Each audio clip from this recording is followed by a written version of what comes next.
Let's take a look at what was said, and more importantly, what wasn't said. Where did Netanyahu and Scholz not really see eye to eye?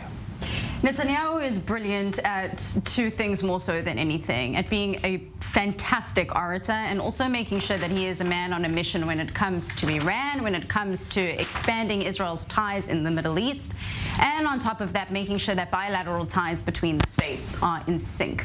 Obviously, this was a very important mission for him, based more so on the Iran issue, but it never necessarily looked that way from the German side. We know that both Olaf Scholz as well as the German President Frank-Walter Steinmeier both picked up and mentioned to Netanyahu about the political crisis that's unfolding in Israel. You have to remember that while protests were happening today, and I believe over 20 were arrested just in Tel Aviv alone, there were protests taking place, although subdued, across Berlin, but there were also protests taking place right outside the Chancellery that may have been more of a pro-Palestinian protest. But again, it seems that no matter where Netanyahu goes at the moment, the protests are following him, signaling that there is a more critical domestic issue at hand. And until that sort of gets sorted out, it seems that his partners, both in the US and in Europe, are not going to be seeing eye to eye with him on an issue that Israel sees as most important until the issue back home is resolved.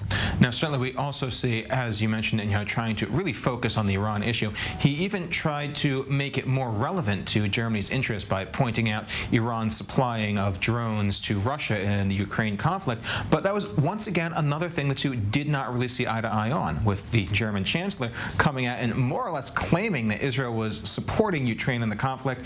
Break this sort of disaster of diplomatic communications down for us. Right, so before looking at where Israel stands with Russia's war in Ukraine, there was something else that you pointed out there, again, touching on something that really pokes at Germany's history, and that is something that, as part of being a good orator and being a diplomat himself, Netanyahu knows, which is why he specifically referred to the Iranian regime and their nuclear ambitions as a second Holocaust. And this is very important because this really touches on where the history and where the ties between Germany and Israel stand.